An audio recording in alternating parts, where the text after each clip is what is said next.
So hello मेरे प्यारे बच्चों, कैसे हैं आप सब। I hope you all are doing good. सब खुश हैं, मज़े से हैं और अपने अपने घरों में सब पढ़ाई लिखाई भी कर रहे हैं साथ साथ।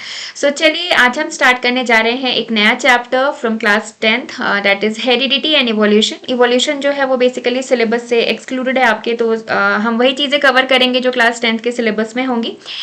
So let's start this chapter heredity. और ये जो टर्म है आपके लिए बहुत नया नहीं है। हेरिडिटी ऐसा नहीं है कि आपने पहली बार सुना होगा, या फिर मतलब थोड़ा बहुत नॉलेज तो इसके बारे में ज़रूर आपके पास होगा कि हेरिडिटी जो है वो किस चीज़ से रिलेटेड होती है, या फिर किस चीज़ को हम हेरिडिटी कहते हैं। सो बेसिकली चलिए हम देखते हैं इस चैप्टर में क्या क्या चीज़ें जो हैं वो हमें कवर करनी है। सबसे पहले हम आते हैं इंट्रोडक्शन पार्ट पे। तो हेरिडिटी बेसिकली होता क्या है, आप थोड़ा सा सोच के देखो, आपके अंदर खुद ब खुद इसका आंसर आएगा कि जब भी हम बात करते हैं कि कोई वैसी चीज, कोई वैसा कैरेक्टर जो हमारे अंदर हमारे पेरेंट्स से ट्रांसफर हुआ है, खुद ब खुद नहीं आया। ये एक, हम कहते हैं ना कई चीजें कि ये जेनरेशन से चलती हैं। हम उसको किसी बच्चे के बारे में या किसी के बारे में बात करते हैं कि ये चीज उसको उस पेरेंट्स से मिली है। तो कुछ वैसी चीजें होती हैं जो हमारे पेरेंट्स से हमारे अंदर तक ट्रांसफर होती हैं। तो इस प्रोसेस को हम हेरिडिटी से रिलेट करते हैं। Heredity basically refers to the passing of characters. Heredity basically होता क्या है, this is passing of characters, characters का पास होना from one generation to the next, एक जेनरेशन से दूसरे जेनरेशन में, इसको ही हम हेरिडिटी कहते हैं। सो बहुत सिंपल लैंग्वेज में हम कह सकते हैं heredity is the basic term for passing of characters from one generation to other. एक जेनरेशन था, उसने दूसरे जेनरेशन को प्रोड्यूस किया। कुछ कैरेक्टर्स, सारे कैरेक्टर्स पास ऑन नहीं हो रहे, कुछ कैरेक्टर्स जो है वो एक जेनरेशन से दूसरे जेनरेशन में पास ऑन हो रहे हैं। और इस टर्म को हम क्या कहते हैं, इस प्रोसेस को हम क्या कहते हैं, इसको ही हम कहते हैं हेरिडिटी। और इवोल्यूशन भी साथ साथ, जैसा कि चैप्टर का नेम है, तो हम एक बेसिक आइडिया ले लेते हैं कि इवोल्यूशन क्या होता है। Evolution is defined as the gradual process. Gradual means slow. Evolution का जो प्रोसेस है वो ग्रेजुअल होता है, और ग्रेजुअल को आप समझ सकते हो कि ग्रेजुअल मतलब स्लो प्रोसेस। इवोल्यूशन का जो प्रोसेस है वो स्लो होता है, धीरे धीरे होता है, by which a simple life form leads to the development of complex organisms over a period of time spanning several generations. जैसे हेरिडिटी जो है वो आपको बहुत जल्दी देखने को मिल गई। हर जेनरेशन में आपको हेरिडिटी थोड़ी थोड़ी देखने को मिलेगी, लेकिन जो आपका ये इवोल्यूशन है वो काफी जेनरेशन के बाद आपको देखने को मिलता है। बेसिकली होता क्या है, एक जेनरेशन से दूसरी प्रोड्यूस हुई, दूसरी से तीसरी प्रोड्यूस हुई, तो थोड़ा थोड़ा चेंज जो है वो हर जेनरेशन में आता जाता है। और ये चेंजेस एक्यूमुलेट होके, जब ये चेंजेस बहुत ज्यादा हो जाते हैं काफी जेनरेशन क्रॉस करने के बाद, तो हमें कुछ न्यू ऑर्गेनिजम्स या कुछ न्यू, आप कह सकते हो, कैरेक्टर्स देखने को मिलते हैं, जिनको कि हम इवोल्यूशन कहते हैं। दैट मीन्स कुछ नया चेंज हमें देखने को मिलता है काफी जेनरेशंस के बाद, जिसको कि हम इवोल्यूशन का नाम देते हैं। सो इन दिस चैप्टर हम बेसिकली क्या लर्न करने जा रहे हैं, वेरिएशंस, कौन से ऐसे मैकेनिज्म्स होते हैं जिससे आपके वेरिएशंस क्रिएट होते हैं। अगर ये वेरिएशंस आ रहे हैं, एक जनरेशन से दूसरे जनरेशन में कुछ चेंजेस देखने को मिल रहे हैं, तो उनके पीछे का बेसिक मैकेनिज्म क्या है। द रूल्स ऑफ हेरिडिटी, अगर हेरिडिटी हो रही है तो क्या वो किसी रूल को फॉलो करती है, और अगर फॉलो करती है तो वो क्या रूल होता है। और determining there pattern of inheritance, कि इनहेरिटेंस का भी कोई पैटर्न है क्या। अगर ऐसा है तो वो चीजें भी हम इस चैप्टर में देखने वाले हैं। सो चलिए let's start, one by one हम देखते हैं। सो बेसिकली हम ये जो चैप्टर पढ़ रहे हैं हेरिडिटी एंड इवोल्यूशन, ये किसके अंदर आता है बच्चों, ये आता है जेनेटिक्स के अंदर। अब जेनेटिक्स बेसिकली क्या होता है, genetics deals with the study of heredity and variation. जिस सब्जेक्ट के अंदर हम हेरिडिटी एंड वेरिएशन पढ़ते हैं उसको हम जेनेटिक्स बोलते हैं। सो ये हमारा जेनेटिक्स का चैप्टर है, heredity and evolution. The transmission of characters या फिर traits from one generation to the next is called heredity. ये हमने ऑलरेडी देख लिया है कि हेरिडिटी क्या है आपका, transmission of character, that means transfer of characters from one generation to next. अब यहाँ पे आप देखोगे कैरेक्टर्स या फिर ट्रेट्स, इसको इस तरह से लिखा हुआ है। सो क्या ये दोनों चीजें एक ही होती हैं, कैरेक्टर्स और ट्रेट्स में क्या डिफरेंस होता है ये भी हम यहाँ पे देखेंगे। सो बेसिकली बच्चों कैरेक्टर्स आप इस तरह से समझ सकते हो, एक ब्रॉड टर्म होता है। जैसे कि अगर मैं बात करूँ स्किन कलर की, तो ये एक कैरेक्टर हो गया। सारे जितने भी ह्यूमन बींग्स हैं उनमें स्किन कलर होता है, तो ये एक कैरेक्टर है। लेकिन इसके अलग अलग ट्रेट्स होते हैं, क्योंकि सबका स्किन कलर एक जैसा नहीं होता। कोई व्हाइट होता है, कोई ब्राउनिश होता है, कोई डार्क ब्राउन होता है, कोई लाइट ब्राउन कलर का होता है, ब्लैकिश के तरफ भी कुछ लोगों की स्किन टोन होती है। सो ये अलग अलग ट्रेट्स है हमारे। तो आप यहाँ पे डिफरेंस समझने की कोशिश करो। कैरेक्टर के बारे में अगर हम बात करें तो ये एक ब्रॉड टर्म हो जाएगा, जैसे कि स्किन कलर या फिर आई कलर या फिर हेयर कलर, ये सारे आपके कैरेक्टर्स हैं। अगर हम बात करें तो स्किन कलर, ठीक है, हेयर कलर की भी आप बात कर सकते हो, आई कलर के बारे में आप बात कर सकते हो। तो ये सब क्या है आपके, ये सब आपके कैरेक्टर्स हैं बच्चों, ये सब आपके ट्रेट्स नहीं है। लेकिन अगर हम ट्रेट्स के बारे में बात करें तो आपको स्किन कलर के अंदर बहुत सारे ट्रेट्स देखने को मिल सकते हैं। हेयर कलर में भी आपको ब्लैक मिल सकता है, ब्राउन मिल सकता है। आई कलर भी है, वो डिफरेंट होती हैं, किसी में ब्लू होती हैं, ब्लैक होती हैं, ब्राउन होती हैं। तो ये सारे अलग अलग इनके ट्रेट्स हैं जो हमें अलग अलग कैरेक्टर्स में देखने को मिलते हैं। So the differences in the characters और traits between the parent and offspring is called variation. अब यहाँ पे देखो वेरिएशन को भी बहुत आसानी से यहाँ पे डिफाइन किया हुआ है कि कैरेक्टर्स में या ट्रेट्स में भी जो डिफरेंस होता है। जैसे कि सपोज अगर आप अपनी मदर के बारे में बात करो, अगर आपका आई कलर जो है वो ब्राउन है और आपकी मदर का आई कलर जो है वो क्या है, ब्लैक है, और आपके फादर का भी आई कलर ब्लैक है, तो दोनों का आई कलर ब्लैक है, लेकिन आपके अंदर एक वेरिएशन आ गई कि आपका आई कलर कैसा है, ब्राउन है। ये हो सकता है, ऐसा हो सकता है कि अगर आपके मदर और फादर किसी का भी आई कलर ब्राउन नहीं है लेकिन आपका आई कलर ब्राउन है, क्योंकि ये केवल एक जेनरेशन से नहीं आता, उसके पहले की जेनरेशन से भी जो है आपके कैरेक्टर्स और ट्रेट्स जो है वो पास आउट होते हैं। सो इसको हम क्या कहते हैं, वेरिएशन कहते हैं। क्यों कह रहे हैं वेरिएशन, मींस डिफरेंस हो गया, आपने अपने पेरेंट्स से कुछ डिफरेंट ट्रेट शो किया है। So that's why we are calling this variation, इसलिए हम इसको बोल रहे हैं वेरिएशन हो गया, दैट मीन्स चेंज शो हो गया है। सपोज आपके फादर की जो हाइट है वो काफ़ी ज़्यादा है, मदर की हाइट आपके ज़्यादा नहीं है, और आपकी हाइट जो है वो आप कह दो कि फादर से रिजेंबल होती है। सपोज आपकी जो हाइट है आपके फादर जितनी है, तो मदर से आपने वेरिएशन शो किया, मदर की हाइट जितनी थी आपने उतना नहीं शो किया, आपने अपने फादर की हाइट ले ली, दैट मीन्स मदर के कैरेक्टर से आपने वेरिएशन शो किया। और अगर आपकी हाइट मदर जितनी है फादर जितनी नहीं है, तो आपने मदर से तो रिजेंबलेंस दिखाई, लेकिन अपने फादर से कैरेक्टर्स में आपने वेरिएशन दिखा दी। तो कहीं ना कहीं हम देखते हैं कि हमारे अंदर जो ट्रेट्स और कैरेक्टर्स आते हैं वो हमारे पेरेंट्स से कुछ अलग होते हैं। कुछ कैरेक्टर्स मदर से अलग होंगे, कुछ कैरेक्टर्स फादर से अलग होंगे, लेकिन हम वेरिएशंस दिखाते जरूर हैं। सो वेरिएशंस हमारे अंदर होती हैं। अब ये वेरिएशंस जो है बच्चों, ये बेसिकली दो टाइप्स की होती है, आपके सिलेबस में नहीं है, बट अगर आप एक इन्फॉर्मेशन ले लो तो आपके लिए अच्छा है। सो 2 मिनट इस बात को बस सुन लो, इसके बारे में मैं बहुत ज़्यादा डिटेल में आपको नहीं बताऊंगी, लेकिन आगे चल के ना आपको ये वेरिएशंस की प्रोसेस समझने में इससे आसानी होगी। So variations are of 2 types, somatic variation and gametic variation. ये 2 टाइप्स होती हैं आपके वेरिएशंस की, और ये नाम हमारे बॉडी के अंदर जो सेल्स होते हैं ना उनके आधार पे दिया हुआ है। सोमैटिक मींस वैसे वेरिएशंस जो सोमैटिक सेल्स में होते हैं, और गैमेटिक मींस वैसे वेरिएशंस जो गैमेटिक सेल्स या सेक्स सेल्स की वजह से देखने को मिलते हैं। अब आप बोलोगे ये सोमैटिक सेल्स कौन कौन से होते हैं। सो ये सोमैटिक सेल्स बेसिकली क्या होते हैं, हमारी बॉडी के अंदर एक पेयर ऐसा होता है जो आपके सेक्स सेल्स को कंटेन करता है, ठीक है। उसके अलावा जितने भी हैं आपके वो सोमैटिक सेल्स होते हैं, जैसे कि आपकी आईज की सेल्स हो गई, आपके हैंड की, आपकी किडनी की, आपके लिवर की, जितने भी सेल्स हो गए ये आपके सोमैटिक सेल्स होते हैं। लेकिन एक पेयर ऐसा होता है जिसमें आपके सेक्स सेल्स होते हैं, उसमें आपके सेक्स क्रोमोसोम्स एंड ऑल वो सारे प्रेजेंट होते हैं, तो उसको हम सेक्स सेल्स कहते हैं। उनमें अगर कोई वेरिएशन होगी तो वो आपकी गैमेटिक वेरिएशन के अंडर आएगी। उसके अलावा बाकी सारे सेल्स में जो वेरिएशन शो होगा वो आपका सोमैटिक वेरिएशन कहलाएगा। सो बेसिकली ये चीज थी यहाँ पे। अब सब हम देख लेते हैं बेसिकली सोमैटिक वेरिएशंस में होता क्या है। It takes place in the body cell, जो बॉडी के सेल्स है उसमें आपके वेरिएशंस देखने को मिलती हैं। It is neither inherited not transmitted. अब ये जो चेंजेस होंगे ये एक जेनरेशन से दूसरे जेनरेशन में ना तो ट्रांसमिट होते हैं और ना ही आपको आपके पेरेंट्स से इनहेरिट हो रहे हैं। ये कुछ वैसे चेंजेस हैं, वैसे वेरिएशंस हैं जो आपने अपने लाइफ टाइम में खुद ब खुद किए हैं, खुद ब खुद आपने इनको एक्वायर किया है, इसलिए इनको हम एक्वायर्ड ट्रेट्स के नाम से भी जानते हैं। क्योंकि इसमें आपके हेरिडिटी का कोई लेना देना नहीं है, ना तो ये मिला है आपको आपके पेरेंट्स से, ना तो आप अपनी कमिंग जनरेशन्स में इसको ट्रांसमिट कर सकते हो। सो इसको हम एक्वायर्ड ट्रेट्स भी बोलते हैं। और जैसे कि आप सोचो, अगर कोई इंसान जिम वगैरह जाता है, किसी का जन्म हुआ, वो मेल है या फीमेल कोई भी, वो चलो उसने वो थोड़ा बड़ा हुआ तो उसकी बॉडी मसल सब कुछ नॉर्मल थे, उसने जिम जाना शुरू कर दिया, आपने मसल्स वसल्स बना लिए, तो ये क्या है, एक्वायर्ड ट्रेट्स। अब ऐसा तो नहीं है कि ऐसा कोई मेल है अगर तो उसके बच्चे जो पैदा होंगे उसकी मसल्स खुद ब खुद बनी हुई होंगी, ऐसा कुछ नहीं होता। सो ये एक्वायर्ड ट्रेट्स होते हैं, इनको आप ट्रांसमिट नहीं कर सकते हो, और ना ही अगर आपके फादर जो है वो बहुत ज्यादा मस्कुलर है तो वो आप ये चीज इनहेरिट कर सकते हो, ऐसा भी नहीं हो सकता।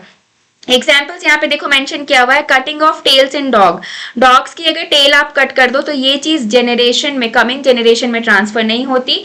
बोरिंग ऑफ पिना, जो वुमेन को देखते हो आप खासकर इंडिया में या कहीं भी, चलो पियर्सिंग ऑफ ईयर्स, आप देखो ईयर्स में जो पियर्सिंग होती है तो वो चीज भी जनरेशन में ट्रांसमिट नहीं होती, क्योंकि देखो कितने जनरेशन से ये चलता आ रहा है कि जो फीमेल्स होती हैं वो अपने ईयर्स में पियर्सिंग कराती हैं, छेद होता है, काफी जनरेशन से ये चीज चलता आ रहा है। लेकिन तभी भी ऐसा हमें कभी देखने को नहीं मिलता कि जो गर्ल चाइल्ड, सपोज अगर कोई बॉर्न हो रही है, न्यू बॉर्न कोई गर्ल चाइल्ड है, तो अब पहले से ही उसके ईयर्स में जो आपको पियर्सिंग देखने को मिले, ऐसी भी चीज नहीं होती। तो ये कैसे सोमैटिक वेरिएशंस हैं, बॉडी सेल्स में जो चेंजेस हो रहे हैं ये आपके इनहेरिट नहीं होते हैं।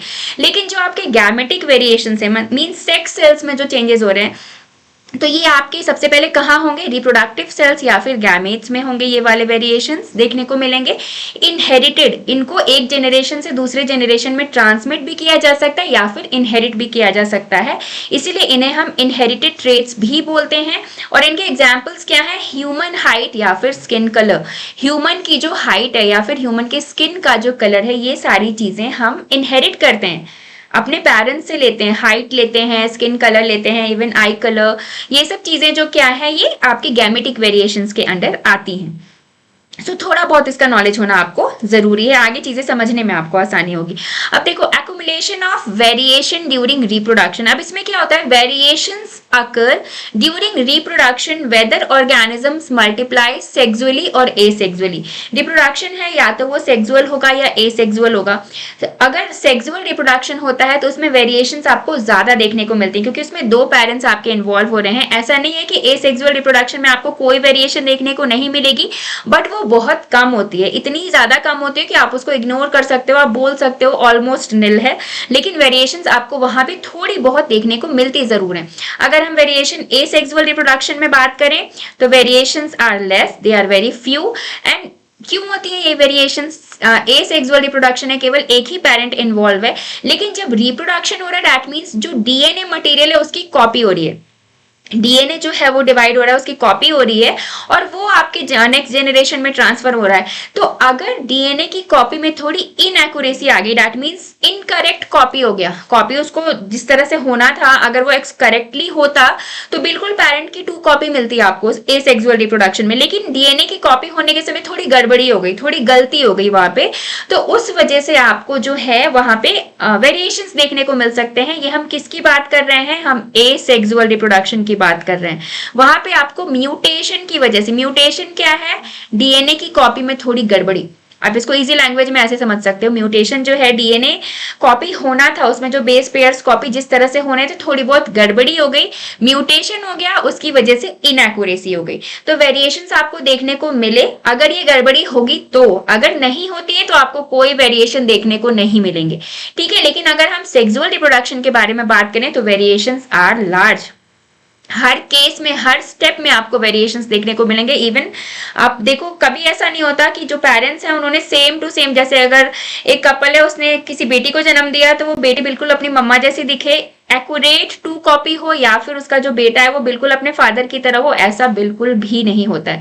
जैसे आपको मूवीज वगैरह में दिखाते हैं कि जो वो हीरो है उसका बेटा हुआ और वो बिल्कुल हीरो की तरह, ये फिल्मों में ही हो सकता है, रियल लाइफ में ऐसा नहीं होता। कुछ ट्रेट्स कैरेक्टर्स जरूर कॉपी होते हैं, रिजेंबलेंस कहीं कहीं काफी ज्यादा होती है, हम ऐसा कहते हैं कि बहुत ज्यादा रिजेंबल करता है ये बच्चा अपने मदर से या अपने फादर से, लेकिन 2 कॉपी सेक्सुअल रिप्रोडक्शन के केस में पेरेंट्स का बच्चा नहीं हो सकता। सो वेरिएशंस लार्ज होती हैं और वेरिएशंस क्यों होती हैं? Variations occur due to crossing over. अब अगर हम सेक्सुअल रिप्रोडक्शन के बारे में बात करें तो यहाँ क्या होता है, देखो क्रॉसिंग ओवर होता है, आपका क्रोमोसोम्स जो है वो सेपरेट होते हैं और साथ साथ म्यूटेशंस भी होती हैं। एसेक्सुअल में आपका केवल म्यूटेशन के बारे में हमने देखा, लेकिन यहाँ पे वेरिएशंस ज्यादा है क्योंकि यहाँ म्यूटेशन के साथ साथ आपको सेपरेशन ऑफ क्रोमोसोम्स भी है और साथ साथ क्रॉसिंग ओवर भी है, जिसकी वजह से हमें यहाँ वेरिएशन ज्यादा देखने को मिलते हैं। सो चलो, depending upon the nature of variations different individuals would have different kinds of advantage. अब ये जो वेरिएशंस हैं उसका एडवांटेज है, अलग अलग ऑर्गेनिजम्स को अलग अलग तरह से इसका फायदा मिल रहा है। भाई अब इसका क्या है, क्यों फायदा मिल रहा है और किस तरह का फायदा मिल रहा है?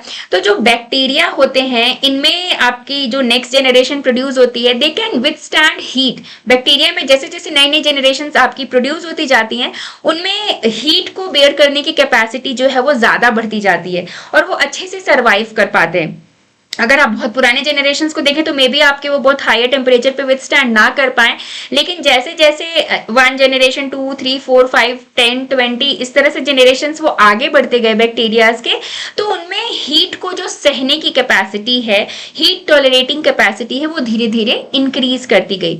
Main advantage of variation to species is that it increases the chances of its survival. अब वेरिएशंस जो बेसिकली है वो क्या प्रोवाइड करता है, सर्वाइवल के चांसेस बढ़ा देता है, क्योंकि हमारे आसपास का जो एनवायरनमेंट है वो ग्रेजुअली चेंज कर रहा है। एक जनरेशन जो है उसने जो एनवायरनमेंट में देखा है, जो टेम्परेचर देखा है, जो ह्यूमिडिटी देखी है, जो बाकी सारे कंडीशंस देखे हैं, तो नेक्स्ट जनरेशन को उससे थोड़ा बहुत डिफरेंट कंडीशन देखने को मिल सकता है।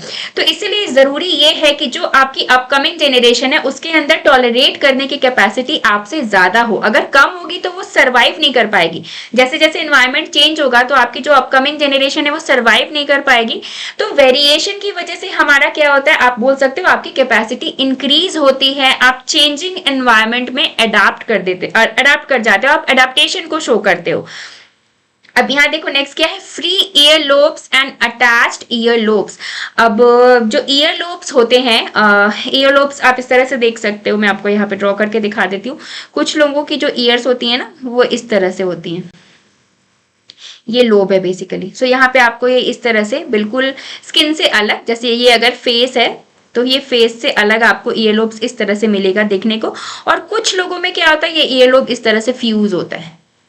जैसे ये अगर फेस है ना तो देखो यहाँ पे ये बिल्कुल फ्यूज्ड कंडीशन में होगा और यहाँ पे ये फ्री कंडीशन में, इस तरह से ये फ्री इस तरह से रहेगा, ठीक है, और यहाँ पे ये फ्यूज। तो ये free ear lobes and attached ear lobes are two variants found in human population. अगर आप ह्यूमंस आसपास ही कुछ लोगों को ही कहीं भीड़ वाली जगह पे जाके उनके इस बस एक कैरेक्टर को आप ध्यान से देखना शुरू करो ना तो आपको वही वेरिएशंस देखने को मिल जाएंगे। कुछ लोगों में आपको ये फ्री कंडीशन में दिखेंगे, कुछ लोगों को फ्यूज कंडीशन में दिखेंगे। सो ये वेरिएंट्स हैं जो ह्यूमन पॉपुलेशन में आपको देखने को मिलते हैं। अब अगर हम जेनेटिक्स के बारे में बात कर रहे हैं तो अब नंबर आता है एक ऐसे साइंटिस्ट का जिनके बारे में बात किए बिना हमारे जेनेटिक्स की स्टडी जो है वो पूरी हो ही नहीं सकती है। सो इनका नाम था ग्रिगर जॉन मेंडल। इन्हें फादर ऑफ जेनेटिक्स भी कहा जाता है। जेनेटिक्स अगर है तो इनकी वजह से है, अगर ये नहीं होते तो शायद जेनेटिक्स भी नहीं होता। और इन्होंने बेसिकली किया क्या, जेनेटिक्स के अंदर इन्होंने मैथ्स और स्टैटिस्टिक्स को घुसा दिया। मैथ्स के जितने कैलकुलेशंस है ना, क्योंकि कैलकुलेशंस की वजह से आप ये कह सकते हो कि कोई भी चीज आप प्रूफ कर देते हो कि भाई हमारी ये हमने ऐसा लॉ सोचा है, हमने ये चीज देखी है तो उस हिसाब से इस चीज को इतने नंबर में होना चाहिए, और आपने कैलकुलेट किया तो सच में आपने देखा उतने नंबर में ही वो प्रेजेंट है। तो आपने एक तरह से प्रूफ कर दी अपनी बात कि जो मैं सोच रहा था, जो मैं बता रहा था वो सच है। तो मेंडल ने सेम यही काम किया। इन्होंने इनहेरिटेंस को, हेरिडिटी को, उसमें अपने लॉज एंड प्रिंसिपल्स लगाए, साथ साथ मैथमेटिकल कैलकुलेशंस भी घुसाया और उन्होंने अपनी चीजों को, अपने लॉज को मैथ्स के हिसाब से प्रूफ कर दिया कि जैसा मैंने बोला था मेरे लॉज के अकॉर्डिंग अगर ये नंबर इतना होना चाहिए था तो ये इतने नंबर में ही प्रेजेंट हुआ है। सो जैसे जैसे हम इनके एक्सपेरिमेंट्स पढ़ेंगे आपको मेरी बात यहाँ पे समझ में आ जाएगी। तो अब हम देख लेते हैं Mendel and his work on inheritance. इन्होंने इनहेरिटेंस में क्या क्या काम किया। So Gregor John Mendel started his experiments on plant breeding and hybridization. इन्होंने प्लांट की ब्रीडिंग और हाइब्रिडाइजेशन पे काम किया and he propose the laws of inheritance. इन्होंने इनहेरिटेंस के लॉज भी दिए जो एक्सेप्टेड हैं, सबके द्वारा एक्सेप्ट किए गए हैं। Mendel was known as the father of genetics. पूछा जाता है ये ऑब्जेक्टिव क्वेश्चन में। फादर ऑफ जेनेटिक्स कौन है, तो इसका आंसर मेंडल है। प्लांट सेलेक्टेड बाय मेंडल, अब मेंडल ने देखो जो प्लांट सेलेक्ट किया अपने एक्सपेरिमेंट्स के लिए, बहुत सोच समझ के उन्होंने प्लांट सेलेक्ट किया और उन्होंने लिया पाइजम सेटाइवम, ये नाम है आपका, साइंटिफिक नेम है गार्डन पी प्लांट का। जो मटर होता है ना आपका, उसका ही प्लांट इन्होंने लिया जिसका साइंटिफिक नेम आपका पाइजम सेटाइवम है। And he used a number of contrasting characters for garden pea. अब उन्होंने पाइजम सेटाइवम को ही क्यों लिया, क्योंकि उसमें काफी सारे कॉन्ट्रास्टिंग कैरेक्टर्स प्रेजेंट होते हैं। अब सोचो कोई एक्सपेरिमेंट आप कर रहे हो, सपोज आपने फ्लावर लिया अब किसी प्लांट का और आपको फ्लावर पे एक्सपेरिमेंट करना है, लेकिन उस प्लांट में आपको केवल रेड फ्लावर ही दिखता है या फिर केवल येलो फ्लावर ही दिखता है। तो जितने भी जेनरेशंस, एक प्लांट से दूसरा प्लांट बनाया, दूसरे प्लांट से तीसरा बनाया, सबके फ्लावर्स आपके रेड ही होंगे। तो इसमें आप कोई भी चीज को प्रूफ नहीं कर पाओगे। लेकिन मेंडल ने चूज किया पाइजम सेटाइवम, उसमें इनके फ्लावर्स भी 2 कलर्स के थे, सीड कलर भी 2 तरह का था और काफी सारे ऐसे कैरेक्टर्स थे जो अलग अलग थे, दोनों 2 अलग अलग तरह के थे। हम देख लेते हैं इन्होंने क्या इतना दिमाग लगाया। सो यहाँ पे देखो इन्होंने पाइजम सेटाइवम जो लिया उसमें अलग अलग कॉन्ट्रास्टिंग कैरेक्टर्स थे। ये सारे आपके कैरेक्टर्स हैं। क्या है बच्चों, ये कैरेक्टर्स, ठीक है। ये कैरेक्टर जैसे सीड शेप एक कैरेक्टर है, सीड कलर एक कैरेक्टर है, pot shape, pot colour, flower location, plant size, ये सारे कैरेक्टर्स हैं और ये आपके ट्रेट्स हैं। ये ट्रेट नंबर 1 है और ये ट्रेट नंबर 2 है, ठीक है। तो ये ऊपर वाला कैरेक्टर है आपका और ये उसके हर कैरेक्टर के इनके पास 2-2 ट्रेट्स प्रेजेंट थे पाइजम सेटाइवम के अंदर। अगर हम सीड शेप के बारे में बात करें तो उसका सीड राउंड भी था और रिंकल्ड भी था। राउंड आप देख लो, शेप इसकी बिल्कुल प्रॉपर आपको गोल राउंड दिख रही है, रिंकल्ड थोड़ा सा बिगड़ा हुआ शेप है राउंड का। और सीड कलर के बारे में अगर बात करें तो सीड येलो भी था, ग्रीन भी था, तो यहाँ पे भी आपका डिफ्रेंशिएट करना आसान था। पॉड शेप जो इसका ये निकलता है, पॉड होता है जो आपकी पीस का, वो इन्फ्लेटेड मीन्स पूरी तरह से देखो यहाँ पे भरा हुआ है, बिल्कुल इसकी शेप इन्फ्लेटेड है और यहाँ कंस्ट्रिक्टेड है। दैट मींस यहाँ पे आपको देखो इस तरह से राउंड राउंड श्रिंक सा दिख रहा है ना, यहाँ से सिकुड़ा हुआ, तो ये इन्फ्लेटेड और कंस्ट्रिक्टेड इन्होंने लिया। पॉड कलर को जो लिया, इसका जो कलर है वो ग्रीन भी हो सकता है, येलो भी हो सकता है, यहाँ पे भी बिल्कुल अलग अलग कलर्स मिल गए। फ्लावर कलर भी यहाँ पे 2 था, एक फ्लावर पर्पल था, एक फ्लावर व्हाइट था, तो यहाँ पे भी इनको अलग अलग ट्रेट्स देखने को मिले। फ्लावर लोकेशन के बारे में अगर हम बात करें तो वो एक्सियल भी हो सकता है और टर्मिनल भी हो सकता है। एक्सियल मींस बीच एक्सिस पे कहीं अगर आपका फ्लावर दिख गया आपको, जैसे देखो यहाँ पे दिखा, ये बीचों बीच दिख गया। लेकिन टर्मिनल मींस ये बिल्कुल आपके स्टेम के एंड पे यहाँ पे ये फ्लावर दिख रहा है, तो ये आपका टर्मिनल फ्लावर हो गया।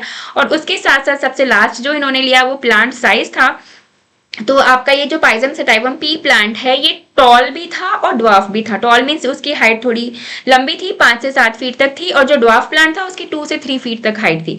तो ये इन्होंने ऐसे कैरेक्टर्स लिए जिसमें आपको बहुत ज्यादा घुस के देखने की जरूरत नहीं है कि सीड का जो शेप है वो राउंड है या रिंकल्ड है, सीड कलर येलो है या ग्रीन है, क्योंकि आपको अलग हाथ में लेते आप दूर से के बता दोगे आप कि जो सीड कलर है ये येलो है और ये ग्रीन है।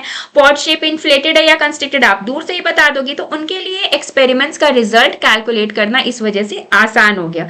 तो उन्होंने 7 डिफरेंट कॉन्ट्रास्टिंग कैरेक्टर्स लिए थे। जो मेंडल ने कैरेक्टर्स लिए वो 7 थे। आप यहाँ पे देख लो, ये जो कैरेक्टर्स हैं, कभी कभी इस पे भी क्वेश्चन आता है कितने कैरेक्टर्स पे उन्होंने एक्सपेरिमेंट किए।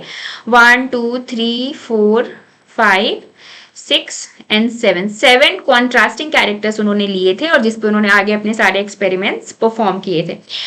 सो ये चीजें थी यहाँ पे देखने वाली। अब मेंडल्स एक्सपेरिमेंटल मटेरियल, अब मेंडल का एक्सपेरिमेंट मटेरियल जो क्या था वो गार्डन पी प्लांट था, पाइजम सेटाइवम। और ऐसा क्यों था? क्योंकि इस प्लांट में availability of detectable contrasting traits, detectable means जिसको दूर से देख के ही डिटेक्ट किया जा सकता है, बताया जा सकता है, वैसे अलग अलग कॉन्ट्रास्टिंग ट्रेट्स आपके प्रेजेंट थे। और प्लस सब एक और एडवांटेज क्या था, short life span of the plant. इस प्लांट का लाइफ स्पैन जो है वो काफी शॉर्ट होता है, छोटा होता है। अगर आपने कोई वैसा प्लांट ले लिया जिसका लाइफ स्पैन बहुत ज्यादा है, सपोज 20 साल का भी अगर आप एक एग्जाम्पल ले लो कि मैंने आज के टाइम पे एक एक्सपेरिमेंट शुरू किया, अब वो जो प्लांट है वो 20 साल के बाद दूसरा नया प्लांट को हमें उससे देखने को मिलेगा। तो 20 साल अगर आप उसका लाइफ स्पैन ले लेते हो तो उसके बाद आपको दूसरी जेनरेशन देखने को मिलेगी। तो आपके एक्सपेरिमेंट्स, अब आप तो फिर आगे आपने मान लो चलो एक जेनरेशन कंटिन्यू कर लिया, अब उसके बाद का जेनरेशन देखना है तो आपके बाद किसी और को देखना पड़ेगा, क्योंकि आप उतना लंबा तो देख नहीं सकते हो। तो अगर प्लांट की लाइफ स्पैन शॉर्ट है, छोटी है, तो आपके लिए अपने एक्सपेरिमेंट्स करना आसान है, क्योंकि हमने एक प्लांट ग्रो करवाया, अब उसके बाद हमें उसकी दूसरी जनरेशन चाहिए, उसने फटाफट से अपना लाइफ स्पैन कंप्लीट किया, हमने उसका दूसरा जनरेशन भी देख लिया, दूसरे से तीसरा भी देख लिया और उस हिसाब से हमने अपने लॉज को प्रूव कर दिया। तो मेंडल ने जो प्लांट चुना उसका लाइफ स्पैन काफी शॉर्ट था। Normally allows self fertilisation. अब नॉर्मली क्या होता है self fertilisation, but cross fertilisation can also be carried out. लेकिन उन्होंने जो प्लांट लिया उसमें वो अपने चॉइस के हिसाब से क्रॉस फर्टिलाइजेशन भी करवा सकते थे। And large number of seeds produced, Pisum sativum में आपके एक जनरेशन में ही काफी ज्यादा नंबर ऑफ सीड्स जो थे वो प्रोड्यूस हो जा रहे थे। सो ये सारे प्लस पॉइंट्स थे जिनकी वजह से मेंडल ने पाइजम सेटाइवम को चूज किया। अब मेंडल का जो एक्सपेरिमेंट था, Mendel conducted a series of experiments in which he crossed the pollinated plants to study one character at a time. Mendel ने काफी सारे एक्सपेरिमेंट्स किए जिसमें उन्होंने पॉलिनेटेड प्लांट्स को जो है क्रॉस करवाया, और कभी कुछ एक्सपेरिमेंट्स उन्होंने ऐसे भी किए हैं जिनमें उन्होंने केवल एक बार में एक कैरेक्टर को स्टडी किया, और कुछ एक्सपेरिमेंट्स ऐसे थे उनके जिसमें उन्होंने एक ही साथ दो दो कैरेक्टर्स को स्टडी किया। सो एक एक करके हम चलो देखते हैं कि इनमें क्या क्या चीजें हैं। मोनो हाइब्रिड, हाइब्रिड मीन्स हम क्रॉसिंग करा रहे हैं, मोनो मीन्स होता है वन। सो सिंपली इसके नेम से ही आपको पता चल जाएगा कि इसमें केवल एक कैरेक्टर आपका इन्वॉल्व है। Mono hybrid cross means one character at a time. So cross between two P plants with one pair of contrasting characters is called mono hybrid cross. यही चीज मैंने आपको बताई कि दो पी प्लांट के बीच में हमने क्रॉस तो करवा लिया, लेकिन उसमें केवल एक कॉन्ट्रास्टिंग कैरेक्टर ही होगा एक टाइम पे स्टडी करने के लिए।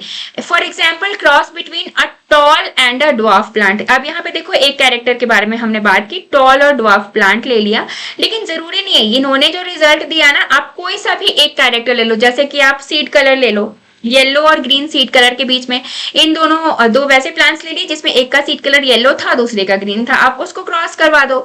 आप फ्लावर कलर ले लो, वायलेट और व्हाइट था, पर्पल और व्हाइट था ना, तो आप एक कैरेक्टर ले लिया आपने फ्लावर कलर, एक प्लांट ऐसा लिया जिसका कि वायलेट फ्लावर है, दूसरा ऐसा लिया कि जिसका व्हाइट फ्लावर है, आपने उसको क्रॉस करवा दिया। तो ये सब एग्जाम्पल्स आपके मोनो हाइब्रिड क्रॉस के हैं, जिसमें कि एक टाइम में हम केवल एक कैरेक्टर के बारे में बात कर रहे हैं। अब यहाँ पे जैसे देखो हमने टॉल एंड शॉर्ट दो प्लांट्स लिए, एक तो हमने लिया टॉल, दूसरा हमने लिया शॉर्ट। अब टॉल के बारे में अब यहाँ पे आप ये साइन देखो टी एंड टी, तो यहाँ पे ये वाला जो स्लाइड मैंने आपको बताया था, यहाँ पे ये भी जो भी कैरेक्टर लिया है हमने उसके लिए दो ट्रेट्स हैं यहाँ पे। फर्स्ट वाला जो ट्रेट है ना बच्चों, ये ट्रेट डोमिनेंट है। यहाँ पे जितने भी ट्रेट्स हैं ये सारे ट्रेट्स आपके डोमिनेंट हैं। डोमिनेंट मींस जिनमें पावर ज्यादा है, जो दूसरे को अपने सामने दबा देते हैं, दूसरे को अपने सामने उठने नहीं देते। तो यहाँ पे जो एक्सपेरिमेंट अभी हम फिलहाल मोनो हाइब्रिड क्रॉस का देख रहे हैं, जो आपकी बुक में भी मेंशन है, वो टॉल एंड ड्वार्फ प्लांट का देख रहे हैं। तो जो टॉल ट्रेट है आपका ये है डोमिनेंट। टॉल ट्रेट कैसा है हमारा, डोमिनेंट है, और ड्वार्फ ट्रेट क्या है, रेसेसिव है। ये है रेसेसिव। तो डोमिनेंट जो है वो रेसेसिव को शो नहीं होने देगा, उसको दबा के रख देगा।